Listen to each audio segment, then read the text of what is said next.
আজকের ভিডিওটা আমি বাংলাদেশি ভাই বোনদের উদ্দেশ্যে বানিয়েছি, কেননা আমার ফেসবুক পেজ এবং ইউটিউব চ্যানেলে অনেক বাংলাদেশি ফলোয়ার্স এবং ভিউয়ার্স রয়েছে। কখনো কখনো তিনারা আমার ফেসবুক পেজ ইউটিউব চ্যানেলে কমেন্ট করেন। তিনাদের কমেন্ট আমি অবশ্যই পড়ি এবং তন্ন তন্ন করে পরীক্ষা করে থাকি।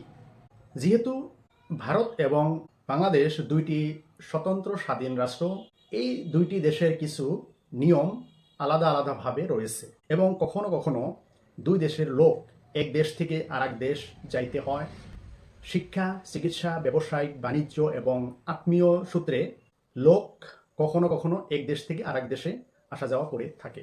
তাই দুইটি স্বাধীন রাষ্ট্রর লোকরা কিভাবে এক দেশ থেকে আরেক দেশে যাবেন সেই সম্পর্কে আইন রয়েছে, পাসপোর্ট এবং ভিসা সিস্টেম রয়েছে। আসামের মাননীয় মুখ্যমন্ত্রী হিমন্ত বিশ্ব শর্মা মহাশয়ের ফেসবুক পেজে আমি লক্ষ্য করেছি, কখনো কখনো দেখা যায় যে বাংলাদেশি নাগরিকরা ভারত ভূমিতে অবৈধভাবে প্রবেশ করার জন্য চেষ্টা করে থাকেন এবং কখনো বিএসএফ এবং আসাম পুলিশের কাছে তিনারা গ্রেপ্তার হন। পরে সেই বাংলাদেশি নাগরিকদেরকে নিজের দেশে ফেরত যাওয়ার জন্য প্রচেষ্টা হাতে নেয়। সেই সম্পর্কে তথ্যভিত্তিক কিছু ফুটেজ আপনাদেরকে দেখানোর জন্য চেষ্টা করছি। আশা করছি আপনারা ভালো করে ভিডিওটি দেখবেন।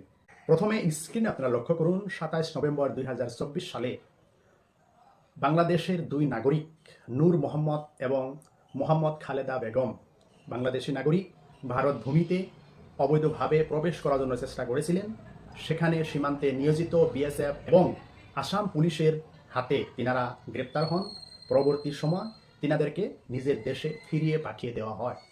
এবং আরও একটি ঘটনা দেখেন, 9/12/2024 সালে সেই রকম অনুরূপ ঘটনা আবারও ঘটে। বাংলাদেশি নাগরিক মোহাম্মদ আলী বাহার ভারত ভূমিতে অবৈধভাবে প্রবেশ করার জন্য চেষ্টা করে থাকেন। সেখানে নিয়োজিত আসাম পুলিশ এবং বর্ডার সিকিউরিটি ফোর্সের কাছে তিনারা গ্রেপ্তার হন এবং তিনাদেরকে পরবর্তী সময়ে নিজ দেশে ফিরিয়ে পাঠানো হয়। তাই বাংলাদেশি নাগরিক এবং ফেসবুক ইউটিউবের আমার ভিউয়ার্সদেরকে অনুরোধ করছি, আপনারা অবশ্যই জানেন যে এক দেশ থেকে আরেক দেশে কিভাবে যাইতে হয়, কিন্তু এরকম ধরনের নিকৃষ্ট মানুষের কিছু কর্মে কাণ্ডে দুই দেশে একটু অসুবিধার সৃষ্টি হয়। এই নিয়ে অনেক লোকরা রাজনীতি করে। তাই বাংলাদেশি ভাই বোনরা আপনারা অবশ্যই সেই বিষয়ে সতর্ক থাকবেন। ভারত ভূমিতে অবৈধভাবে কখনো ঢোকার জন্য চেষ্টা করবেন না। অবশ্যই শিক্ষা, বাণিজ্য, আত্মীয় সূত্র এবং অনেক কারণে এক দেশ থেকে আরেক দেশ আমরা অবশ্যই আসা যাওয়ার প্রয়োজন আছে। তাই পাসপোর্ট ভিসার মাধ্যমে আপনারা আসা যাওয়ার চেষ্টা করবেন। এবং আসামের মুখ্যমন্ত্রী এবং ভারতের প্রধানমন্ত্রী শ্রী নরেন্দ্র মোদী মহাশয়কে অনুরোধ করছি, ভারত বাংলাদেশের যে সীমান্ত রয়েছে কাঁটাতারের বেড়া আপনারা ভালোভাবে দেওয়ার জন্য প্রচেষ্টা হাতে নিন। এই নিয়ে আসামে অনেক দিন ধরে রাজনীতি চলে আসে। কিছু লোকেরা এই নিয়ে রাজনীতি করে থাকেন এবং সেই রাজনীতি করতে তিনারা ভালোবেসে থাকেন। তাই ভারত বাংলাদেশ সীমান্ত সম্পূর্ণরূপে আপনারা কাঁটাতার দিয়ে সিল করার ব্যবস্থা করুন, অন্যথা এইভাবে লোক এসে থাকবেই।